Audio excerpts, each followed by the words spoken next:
사무엘상 25장 23절부터 33절까지의 말씀입니다. 주신 말씀을 한 절씩 교독하겠습니다. 하나님의 말씀입니다. 아비가일이 다윗을 보고 급히 나귀에서 내려 다윗 앞에 엎드려 그의 얼굴을 땅에 대니라. 그가 다윗의 발에 엎드려 이르되 내 주여 원하건대 이 죄악을 나 곧 내게로 돌리시고 여종에게 주의 귀에 말하게 하시고 이 여종의 말을 들으소서. 원하옵나니 내 주는 이 불량한 사람 나발을 개의치 마옵소서. 그의 이름이 그에게 적당하니 그의 이름이 나발이라. 그는 미련한 자니이다. 여종은 내 주께서 보내신 소년들을 보지 못하였나이다.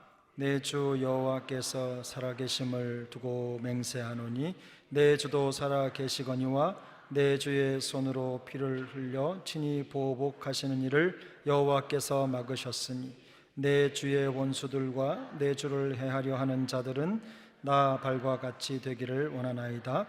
여종이 내 주께 가져온 이 예물을 내 주를 따르는 이 소년들에게 주게 하시고 주의 여종의 허물을 용서하여 주옵소서. 여호와께서 반드시 내 주를 위하여 든든한 집을 세우시리니 이는 내 주께서 여호와의 싸움을 싸우시며 내 주의 일생에 내 주에게서 악한 일을 찾을 수 없음이니이다.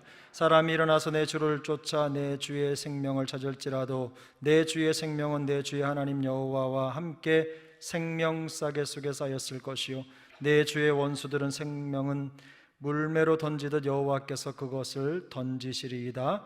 여호와께서 내 주에 대하여 하신 말씀대로 모든 선을 내 주에게 행하사 내 주를 이스라엘의 지도자로 세우실 때에 내 주께서 무죄한 피를 흘리셨다든지 내 주께서 친히 보복하셨다든지 함으로 말미암아 슬퍼하실 것도 없고 내 주의 마음에 걸리는 것도 없으시리니 다만 여호와께서 내 주를 후대하실 때에 원하건대 내 주의 여종을 생각하소서 하니라.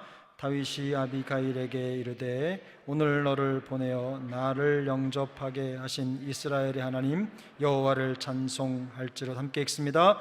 또 내 지혜를 칭찬할지며 또 내게 복이 있을지로다. 오늘 내가 피를 흘릴 것과 친히 복수하는 것을 내가 막았느니라.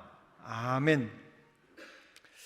오늘 본문 말씀의 내용은 사실상 이 부분만 읽어서는 이해가 쉽지가 않습니다. 사실 25장 전체를 다 읽어야지만 정확한 메시지의 흐름을 파악할 수 있는데요.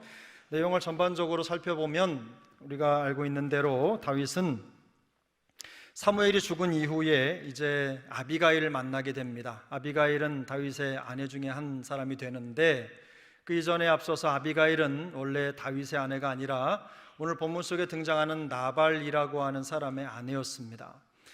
근데 다윗이 광야에 머물 때에 이제 나발의 식솔들 그리고 나발의 산업 양떼들을 주었습니다. 나발은 3,000마리나 되는 큰 양떼를 소유한 거부였는데 당대의 거부였는데 그 나발이 살고 있는 지역은 갈멜이라고 하는 지역이에요. 사해를 중심으로 해서 서쪽으로 쭉 산지 쪽을 더 지나서 지중해와 서해 사이쯤 되는 그 지역에서 양을 쳤는데 아주 큰 부자였어요. 그런데 그곳에 가끔 이제 이방인들이 출몰을 하고 또 블레셋이 등장을 해서 이스라엘 백성들을 괴롭히기도 한 지역이었습니다. 근데 그런 일들이 일어나지 않도록 다윗이 나발과 그의 산업을 잘 지켜줬어요. 광야에 살아가고 도망자의 신세였지만 큰 무리를 이룬 다윗과 그의 백성들이 유다에 속한 백성들을 도와주고 그들의 애환을 살펴준 거예요. 그 과정 속에서 이제 광야에서 살아갈 일이 막막한 다윗이 이 나발에게 사람을 보냅니다.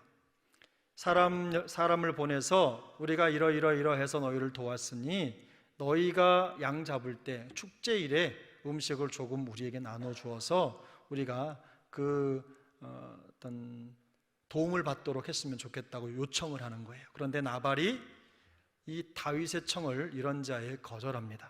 그리고는 다윗을 사울에게서 도망쳐 나온 탈영병처럼 취급을 해버려요.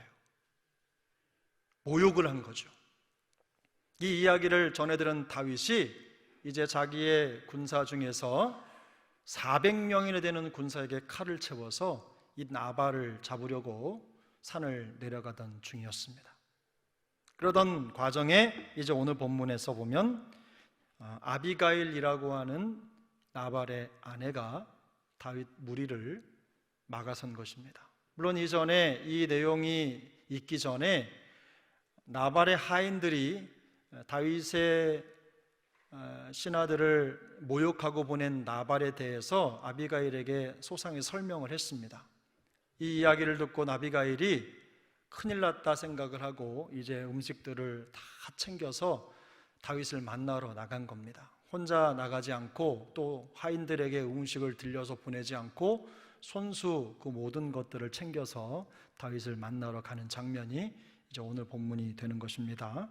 그리고는 아비가일이 다윗을 보고 황급히 엎드렸다 그랬어요. 오늘 본문에 보면 23절에 이 엎드렸다라는 표현은요, 신약 성경에서는 이 성경을 번역할 때 하나님을 예배할 때나 경배할 때 이런 용어를 사용을 하는데 정말 완전히 납작 엎드렸다는 뜻이에요. 마치 다윗을 왕처럼 생각하고 그 앞에 무릎을 꿇고 왕이 신하를 아련하듯이 그렇게 다윗을 대했다는 말입니다. 이 아비가일이라고 하는 한 사람이 하나님 앞에 서서 다윗 앞에 서서 간청을 하는데 그 간청의 내용이 참 구구절절해요. 분노에 사로잡혀서 지금 당장 나발이라고 하는 사람을 칼로 쳐 죽이려고 떠나가는 다윗의 그 서슬퍼런 진행 앞에서, 그 눈빛 앞에서 아비가일이 사실은 꿈쩍도 하지 않고 나지막히 엎드려서 그 다윗을 붙잡고 얘기를 하는 장면이 오늘 본문 전체의 내용입니다. 그 내용을 가만히 살펴보면요, 이런 내용들이에요. 다윗이시여, 당신은 하찮은 나발 같은 이 불량한 사람을 죽이고 공의를 세우기 위해서 세워진 사람이 아닙니다. 당신은 적어도 하나님이 기름 부어 세운 하나님의 사람입니다. 그래서 하나님께서 당신을 광야에 두시고 훈련케 하시는 이유는 저렇게 하찮은 사람을 처단하고 공의를 세워서 당신이 힘이 있는 사람이라는 것을 드러내라고 하신 것이 아니라 이 광야는 당신을 향한 하나님의 뜻을 바라볼 수 있도록 하기 위해서, 하나님을 바라보는 삶을 살도록 하기 위해서 하나님이 당신에게 이 광야를 허락하신 겁니다. 그러니 마음을 크게 가지십시오. 하찮은 것에 마음 두지 말고 전능하신 하나님께서 당신을 통해 어떻게 역사하시는지를 가만히 지켜보십시오. 이렇게 설득을 하고 있는 거예요. 당신의 그릇은 그저 저런 나발 같은 사람을 담아낼 수 있을 만한 그런 것이 아닙니다. 신실하신 하나님께서 당신의 인생 여정에 부어놓으신 그 놀라운 계획을 지금 기억하시고 이 걸음을 멈추십시오. 당신의 그 거룩한 손으로 나발 같은 하찮은 사람에게 복수를 하는 것으로 당신의 이름이 더럽혀지지 않도록 하셔야 됩니다. 이런 권면을 하는 거예요.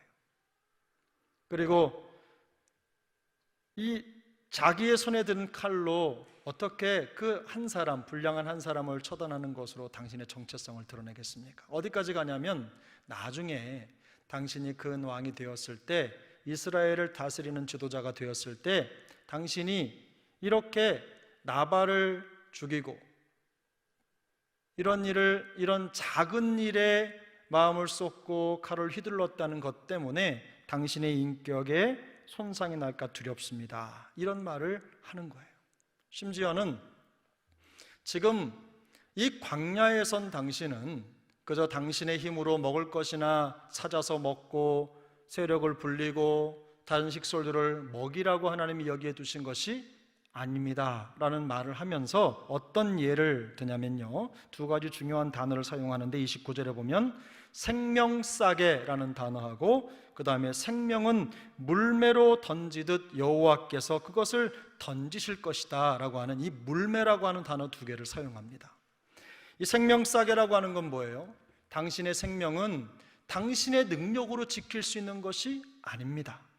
하나님께서 하나님의 능력으로 당신을 싸고 계시기 때문에 세상이 당신의 생명을 뺏으려고 할지라도 세상은 그럴 수 없습니다. 왜? 하나님께서 생명의 능력으로 당신을 싸고 있기 때문입니다. 기억하십시오. 골리앗 앞에 섰을 때 당신이 물매 하나로 그 거대한 골리앗을 쓰러뜨리도록 하셨던 그 하나님의 능력을 지금 기억하십시오. 이걸 깨닫게 하려고 아주 중요한 단어를 던진 거예요. 가만히 들여다보니까 이 아비가일이라고 하는 사람이 똑똑한 사람입니다. 현명한 여인이에요. 성경도 그렇게 얘기하죠. 25장 3절에 보면 그 여자는 총명하고 용모가 아름답다고 했어요. 참으로 놀라운 일이 일어나고 있는 거예요. 이 아비가일이라고 하는 한 여인의 마음속에 이미 다윗이라고 하는 사람이 누구인지를 정확하게 알고 있었고, 그의 그릇이 이스라엘뿐만 아니라 온 세계를 담을 수 있을 만한 하나님의 그릇이라고 하는 것을 깨달은 거예요. 그런데 보세요, 이 다윗이라고 하는 사람은 우리가 아는 바대로 이스라엘의 가장 능력 있는 왕이었고 또 이스라엘 최고의 왕 아닙니까? 그런데 보세요, 그가 이 순간에 자기를 모욕하는 그 한 사람을 해결하지 못해서 감정이 치솟아 오른 것입니다. 그 감정을 해결하지 못해서 칼을 들고 한 가족을 처벌하기 위해서 무려 400명이라고 하는 군사에게 칼을 채워서 데리고 내려갔어요. 조금 과한 거 아닙니까? 과해요. 과해도 너무 과했어요. 그냥 앞이 보이질 않는 거예요. 대부분 여러분, 감정이 무너지면요, 어떤 소리도 들리지 않습니다. 감정이 무너지고 상황적으로 모욕감을 받으면, 모욕을 당하면 그 감정이 무너져서 내 귀에 들려오는 어떤 소리도 듣지 못하는데 다윗이 지금 그런 상황이 된 거예요. 그래서는 칼을 차고 이제 나발의 집을 향해서 군사들을 이끌고 내려가고 있습니다. 그리고 오늘 본문에 큰 두 장면이 있죠.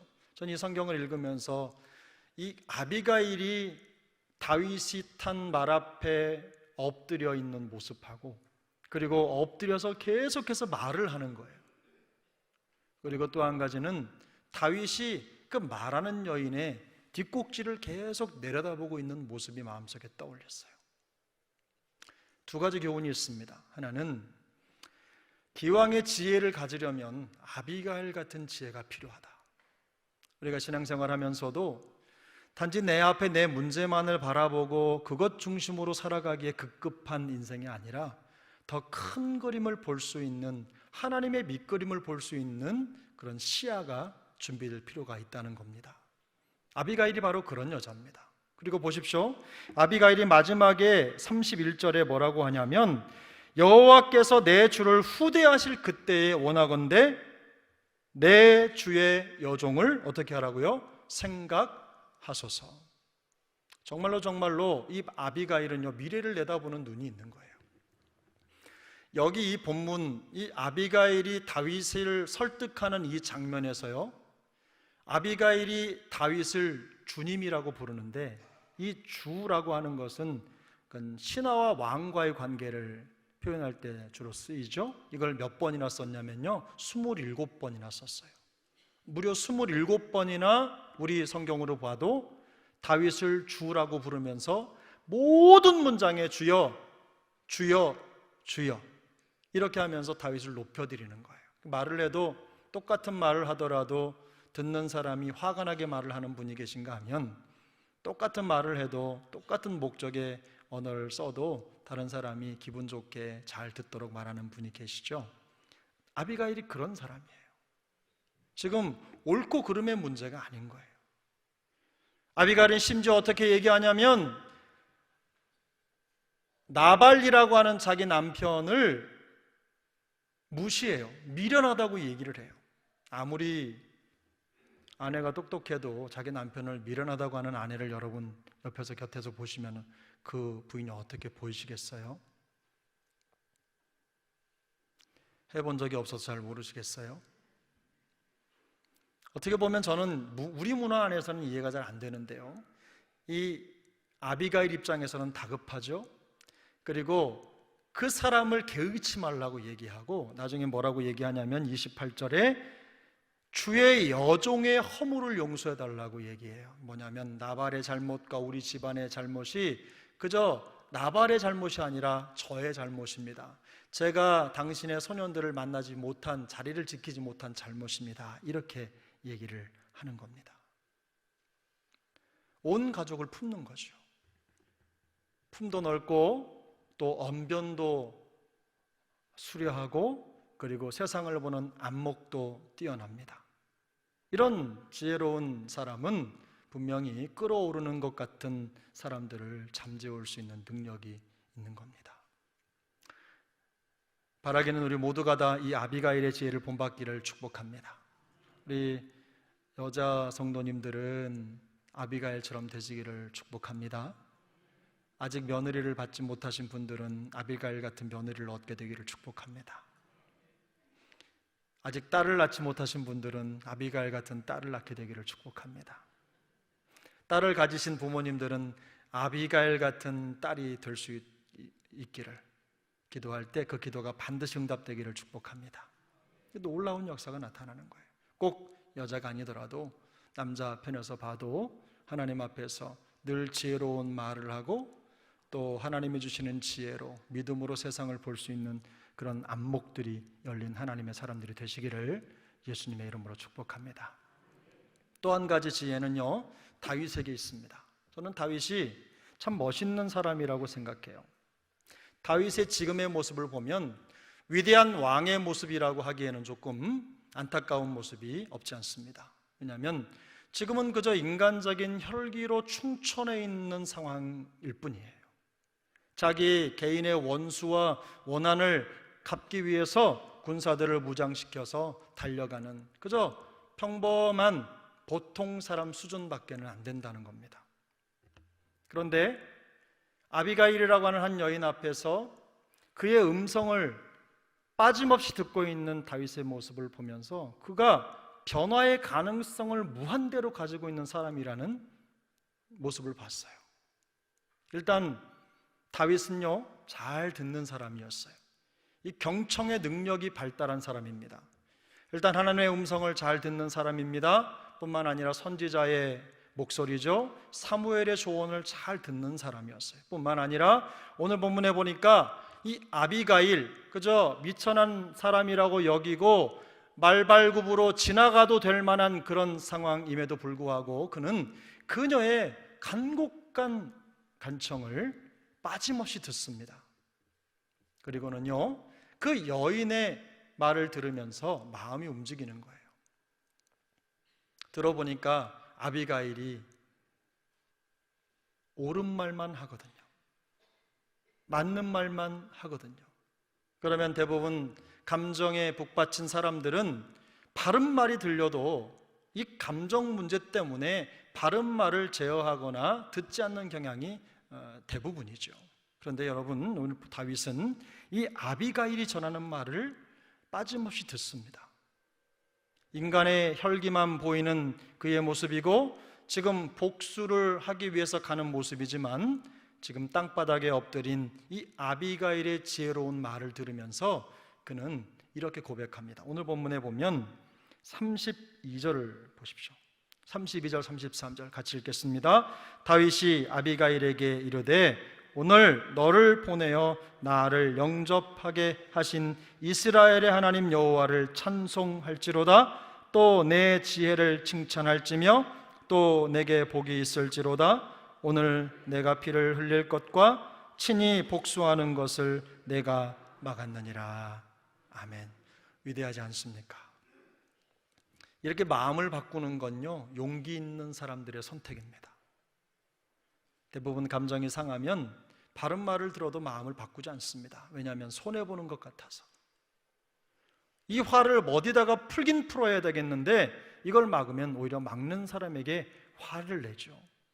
근데 여러분 보세요. 다윗은요, 이 아비가일의 소리를 들으면서 뭘 발견합니까? 하나님께서 그에게 주셨던 약속들을 떠올리는 거예요. 하나님께서 왜 지금 자신을 여기에 두셨는지를 생각하게 하는 거예요. 이 한 번의 깨달음을 통해서요, 다윗은 앞으로 이어질 길고 긴 광야의 여정에서 하나님과 동행하는 삶을 살게 됩니다. 아비가일의 지혜가 빛나는 장면이기도 하지만 하나님의 음성을 듣는 이 다윗의 열린 귀가 빛나는 순간이기도 합니다. 특별히 여러분 보십시오. 하나님이 나타나셔서 천사를 동원하셔서 다윗에게 말씀한 게 아닙니다. 아비가일이라고 하는 한 여인을 통해서 하나님이 말씀하셨는데 다윗이 그 음성이, 그 여인의 음성이 하나님의 음성이라는 것을 깨달은 거예요. 바로 이것이 듣는 귀입니다. 그래서 여러분 고백의 첫 번째, 다윗이 아비가일에게 이르되 오늘 너를 보내어 나를 영접하게 하신 이스라엘의 하나님을 찬송할지로다. 다윗은 바로 그 자리에서 아비가일이 아니라 하나님을 만난 것입니다. 그래서 신앙 여정에 있어서 우리가 길을 잃거나 혹은 신앙 성장이 멈추거나 은혜를, 소위 말하는 은혜를 받지 못하는 가장 근본적인 이유가 어디에 있느냐? 바로 듣지 못하는 데 문제가 있어요.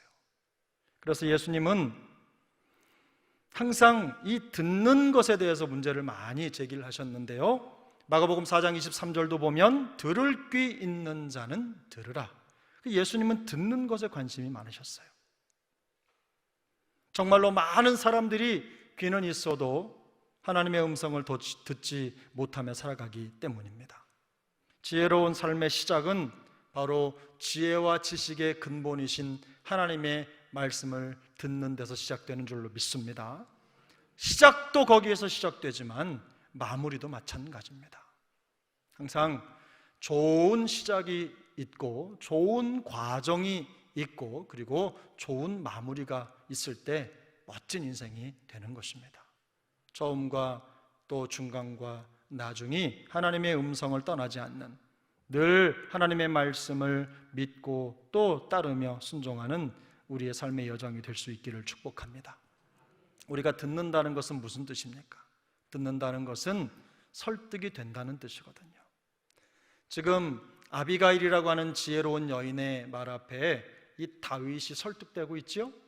설득되고 결국은 하나님을 찬양하고 그리고 설득하는 그 여인을 어떻게 합니까? 축복합니다.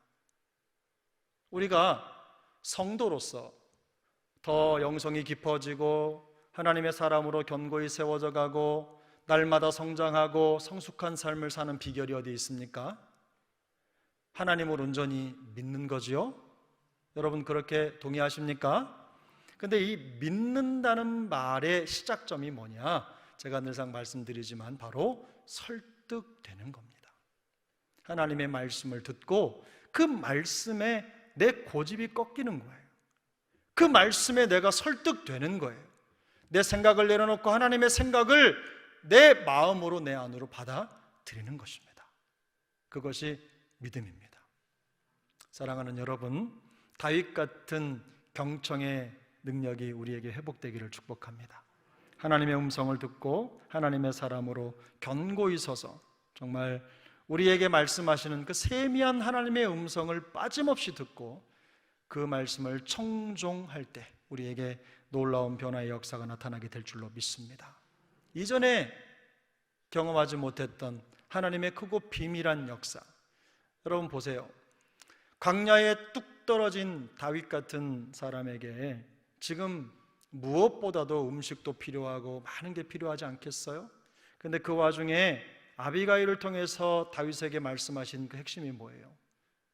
그것이 너를 살리는 게 아니라는 겁니다. 너는 이미 하나님의 생명싸개 속에 담겨 있다는 거예요. 그 안에 담겨 있다는 건 뭐예요? 하나님이 너를 어떻게 인도하시는지, 너를 향해 어떤 계획을 가지고 계시는지 그것에 집중하라는 뜻입니다. 사랑하는 여러분, 하나님이 우리를 하나님의 능력의 생명싸개 속에 품어주신 줄 믿습니다. 질병이 올 수도 있습니다. 어려움이 있을 수도 있습니다. 그런데 여러분, 그 질병에 함몰되면 우리의 마음이 무너져 버리잖아요.